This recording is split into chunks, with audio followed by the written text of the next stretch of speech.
Hello, everyone. So I, 44M, have a daughter, Trisha, 23F, who's getting married to her boyfriend Jerry, 26M, in a couple of months. I had Trisha when I was in my early 20s, just 6 months into my marriage. My wife, unfortunately, passed away shortly after due to an epileptic seizure. As a single father, my only goal in life has been to ensure that Trisha has the best life possible. I threw myself into work after my wife's demise, like most people do. It was my sister who would take care of Trisha at home and then I'd take over after work hours. I worked hard, got promoted, and all my money went into raising my daughter and giving her everything she wanted. So needless to say, Trisha was spoiled and I am completely responsible for that. I always assumed that I was doing it in her best interests and just gave her whatever she ever asked for because I could afford it. My sister advised me against it several times, but I didn't listen to her because my daughter was my weak spot. I couldn't say no to her. I'd been warned that it would go wrong, and it finally backfired about a week ago, when Trisha told me that she wanted me to pay for her wedding. She wanted an extremely fancy wedding and her budget sat at somewhere around $150,000. There were a lot of guests, some people whom she didn't even know that well, but she wanted to invite them, several different kinds of food, and an exorbitantly priced venue. Not just that, but she wanted me to pay for a custom-made designer wedding gown and all her jewelry, as well as her bridesmaids. Now I'm not a miser and I'm a pretty well-off man, but $150,000 was a bit too much, even for me. I have my own business now, but spending that sort of money on a wedding would wreak havoc on my finances. So with a heavy heart, I had to inform Trisha that I could not afford to pay for a wedding like that and she had to downscale or at least contribute to it herself. She seemed disappointed and asked me if I didn't have a wedding fund set aside for her, and I did, but that was just $75,000. For starters, I didn't expect her to believe that I'd pay for the entire wedding.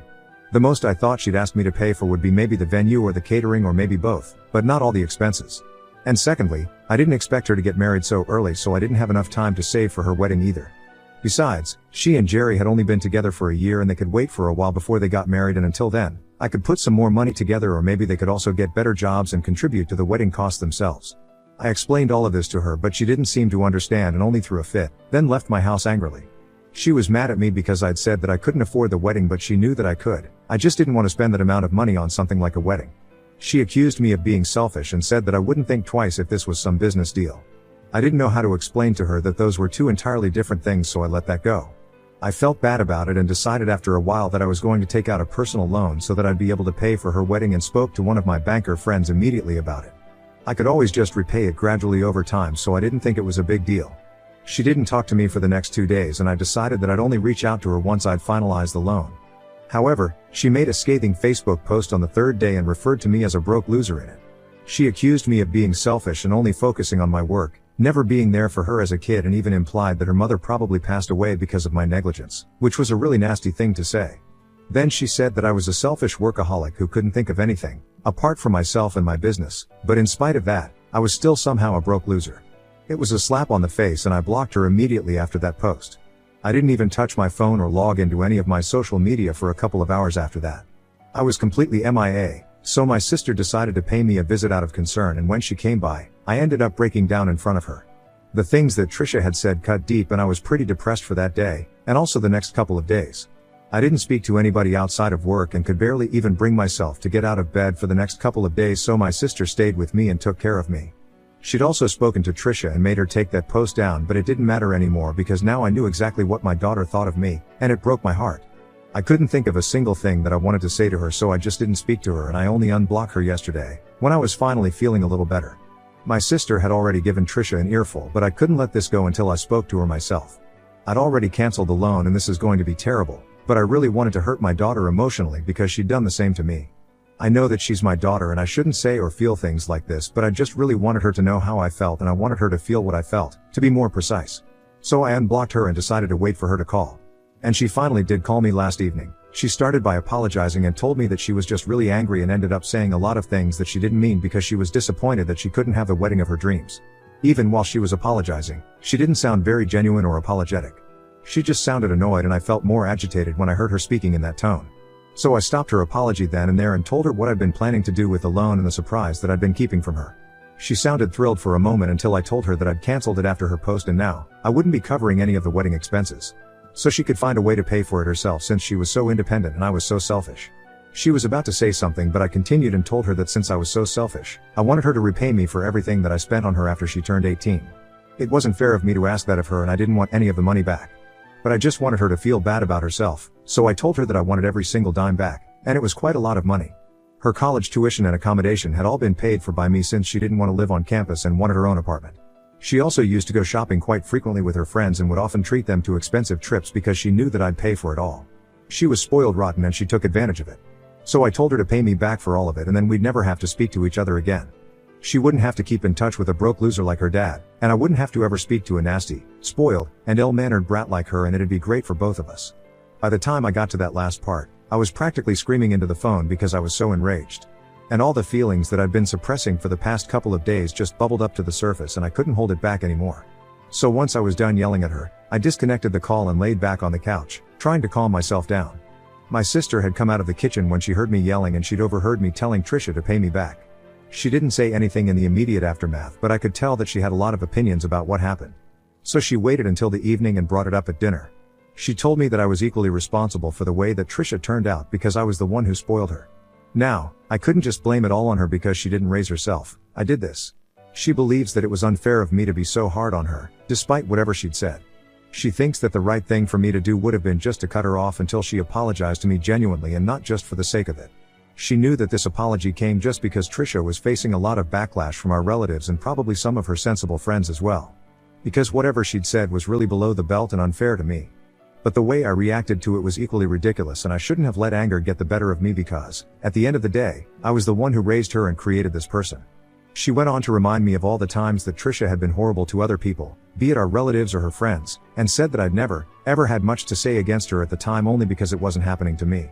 I'd maybe just scold her just a little but there were never any real consequences, simply because I believed that she'd grow out of it. But now that Trisha was finally targeting me and I was the one at the receiving end of her cruelty, I could finally see the person that I'd created and now there was nobody left to blame but myself. Apparently, I'd still had a chance to make things right by letting her come to her senses on her own. But instead, I acted like a child and did the same thing that Trisha would have done in my place.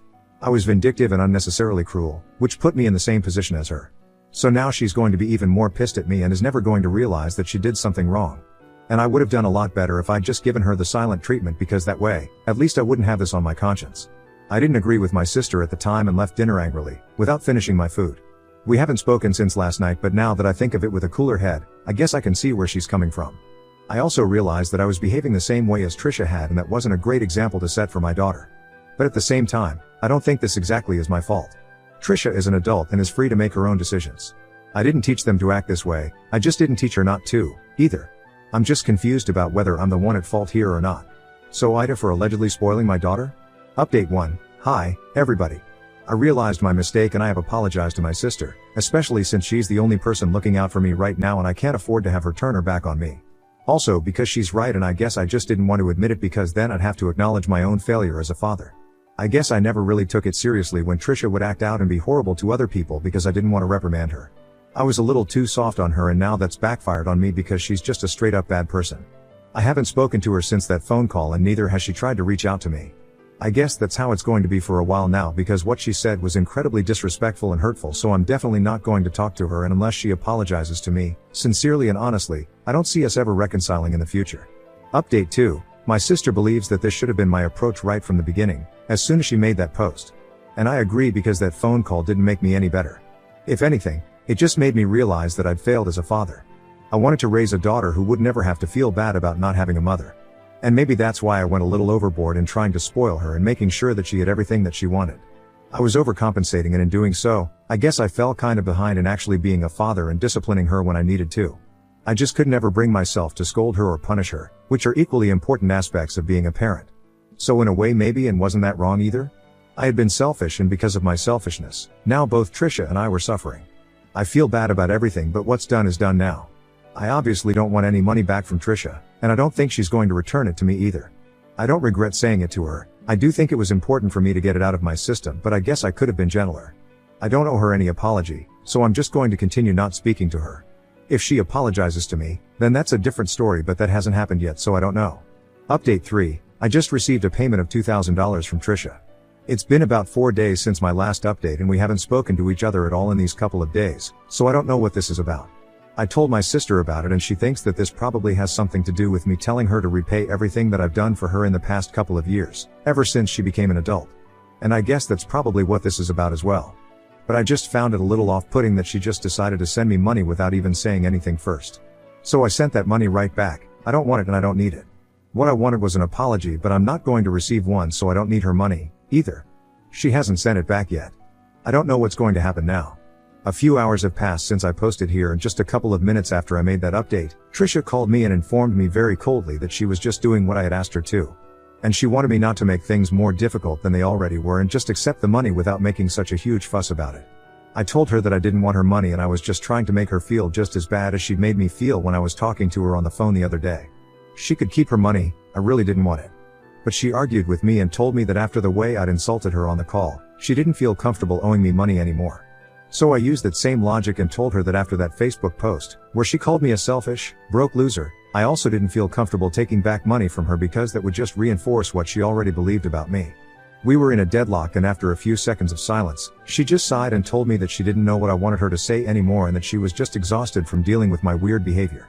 I just repeated the same words back to her because that's exactly how I felt about this as well.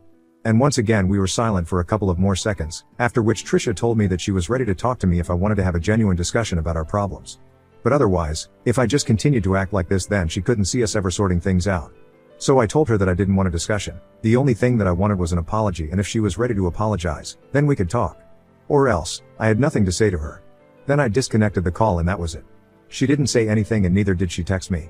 I've said whatever I had to say and now, the ball is in her court. Update 4. Hey guys, so it's been a couple of days since I posted here. I still haven't heard from Trisha, but Jerry posted about their breakup on social media. I didn't find out myself, but my sister was the one who told me, since she keeps in touch with our other relatives and they were the ones who saw that post as Trisha had been tagged in it. Apparently, it was mutual, or at least that's what they're telling everybody, but I don't buy it. If it actually had been mutual, then Trisha wouldn't have deactivated all her accounts just within an hour of that post. I know that there's something fishy going on, but I can't exactly ask her what's up, so I just have to figure it out for myself. My sister has a couple of theories, but all of them involve my fight with Trisha. This is why she believes that they probably fought about something related to it, and that's why they broke up. I mean, it could be the case, but I really don't think that it is. However, so far I've been wrong about a lot of things, so maybe I'm wrong about this too. I wouldn't even be surprised if I am. I do want to know what happened between Trisha and Jerry, and I desperately want to console her because I know she must be feeling like crap right now. But I can't do any of it, so I'm just going to ignore it all. Update 5. Okay, so today I finally found out what exactly went down between Trisha and Jerry, and it's bad. Thankfully, it had nothing to do with me, so my sister was wrong about that. And I'm really glad that she was, because this is one mess that I'd hate to be a part of. I didn't have to ask Trisha anything. She's the one who offered me an explanation herself a couple of days back. For the record, we're still not on good terms. I don't know what kind of terms we're on for now, so I'm going to not talk about it for a while. Anyway, I'd mentioned earlier that Trisha and Jerry had only known each other for a year. They'd met through friends, and Jerry was actually seeing someone when he met Trisha for the first time, but broke up soon after. Then, they got together about a month after Jerry broke up with his ex. But a couple of months into the relationship, Trisha found out that he'd been two-timing her and he hadn't actually broken up with his ex. So they had a fight about it, but she didn't leave him and chose to stay. She made him promise that he wouldn't have any contact with her again. Then he proposed to her to show her how serious he was about her, and she was rushing the marriage because she wanted to get married and put his ex out of his mind. But recently she found out that he'd been using a secret phone to keep in touch with his ex, and this time, she decided to end things with him. This happened just a couple of days ago, but Jerry begged her not to publicize the cheating because if she did so, his family would definitely cut him off. He was desperate, and so she promised him that she wouldn't talk about it publicly, which is why they put out a statement saying that they were parting ways mutually without revealing the real reason for their breakup. Trisha told me that she had low-key been suspecting that he was up to no good, and that is why she'd been so edgy ever since she got engaged. When I told her that I couldn't afford to pay for her wedding, she got really frustrated and ended up saying a lot of horrible things about me, but she promised me that she didn't mean any of it. And it was just the ugly side of hers that had come out because of all the stress and frustration. She apologized to me towards the end of that text and told me that she was truly and genuinely sorry about all the things that she said. She added that she didn't expect me to forgive and forget immediately, but she hoped that we'd be able to reconcile in the future, and that she'd try to be a better daughter and also just a better person in general. I haven't replied to that message yet because I don't know what to say. I obviously do feel bad for her, and I also feel bad for myself. My daughter was the most important person in my life, and I feel like I screwed it all up really badly. I definitely am going to reach out to her once I figure out what I'm going to say. I do want to clear the air with her. I want her to know that no matter what, I'll always have her back. And nothing can change that. Update 6. Hi. So it's been quite a while since I even opened Reddit, but I am finally back now, and with great news. Trisha and I have managed to reconcile, and it's going well so far. She apologized to me for everything, and I forgave her because she was already so miserable. It'd be wrong to add on to it. She told me that the thing with Jerry really got to her and she started acting out, but that was no excuse because she was well aware of the fact that she wasn't the easiest person to deal with even in the past. And I was partly responsible for it because I never scolded her or punished her or tried to shape her into a better human being. But we're trying to work on our relationship because we know that we need to be there for each other, especially in difficult times like these. I don't want to give up on her and neither does she, so that's why we're gonna fix our relationship and stick it out. Now coming to Jerry, I suggested that she post the truth about what happened anyway.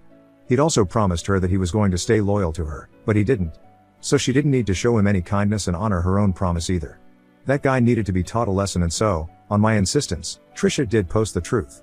The two of them ended up getting into a very nasty online fight, but it just showed his true character. Because Trisha was not in the wrong here and most people were on her side, apart from a few girls who just didn't like her and needed an excuse to talk badly about her. She told me that she was glad that I insisted that she speak up and tell everybody the truth because Jerry needed to be taken down and I'm happy that she did it. So for now, we're working on rebuilding our relationship and I won't say that it's all great right now. We're still in the initial stages but hopefully, we'll have a healthy father-daughter bond soon. She's also going to therapy and trying to make herself a better human being, as am I. God knows that both of us needed this. We don't know what the future holds but we do know that we're always going to try our best and make it through.